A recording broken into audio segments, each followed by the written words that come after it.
যে বিষয় নিয়ে কথা বলবো সে বিষয়টা হচ্ছে ভারতের পশ্চিমবঙ্গের বিজেপি নেতা শুভেন্দু অধিকারী। তিনি একটি অনুষ্ঠানের বক্তব্যে বলেছেন যে শেখ হাসিনা এখনো বাংলাদেশের বৈধ প্রধানমন্ত্রী এবং অন্তর্বর্তীকালীন সরকার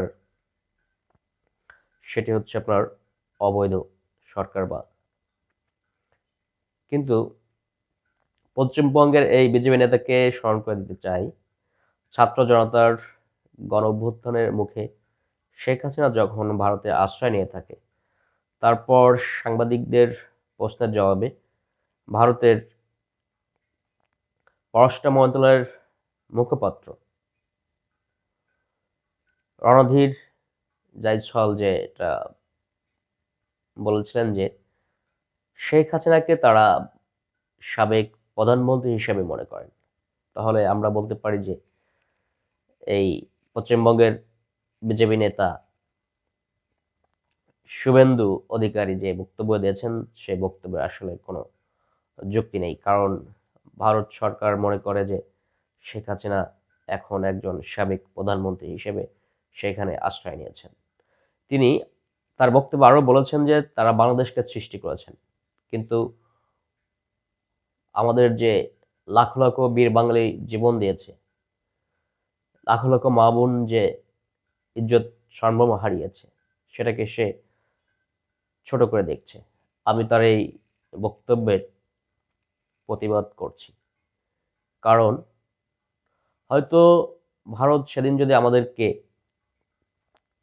সৈন্য বা অস্ত্র দিয়ে সাহায্য না করত, তাহলেও আমরা হয়তো আর তো সময় একটু বেশি লাগতে পারত, কিন্তু আমরা এই জাতি অবশ্যই তাদের স্বাধীনতা অর্জন করতে সক্ষম হতো। আমরা আগেও শুনেছি তারা আমাদের এই লাখ লাখ বীর বাঙালি যে জীবন দিয়েছে, আত্মত্যাগ করেছে, তারা সেটাকে ছোটভাবে দেখে বা সেটাকে সেভাবে তারা মূল্যায়ন দিতে চায় না। তারা তাদের ক্রেডিটটাকে নিতে চাচ্ছে, কিন্তু আসলে তা নয়। বাংলাদেশের জনগণ কখনোই কারোর দাদাগিরি বা চাপিয়ে দেওয়া জনগণের বিরুদ্ধে শাসন ব্যবস্থায় মেনে নেয়নি।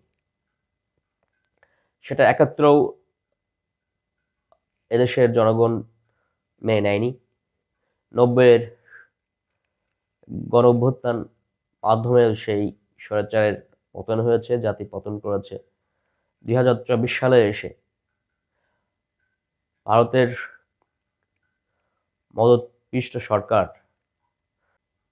ভারতের যে মনোনীত যে সরকার ছিল শেখ হাসিনা, বা তারা বাংলাদেশকে সহজভাবেই হ্যান্ডেলিং করতে পারত, বা বাংলাদেশ কাছ থেকে সহজভাবেই তারা তাদের সুবিধা অর্জন করতে পারত, বা তারা দাদাগিরি একটি ভাব দেখাত, সেটা এখন আর সম্ভব হচ্ছে না। কারণ বাংলাদেশের মানুষ সবসময় তাদের স্বাধীনতা, সার্বভৌমত্ব, মাতৃভূমিকে তারা রক্ষা করতে সর্বদাই প্রস্তুত। এই করে আমি পশ্চিমবঙ্গের এই বিজেপি নেতা শুভেন্দু অধিকারী যে ভাবে বাংলাদেশের জনগণকে দেখছেন, আসলে বাংলাদেশের জনগণকে সেইভাবে দেখাটা ভুল হবে।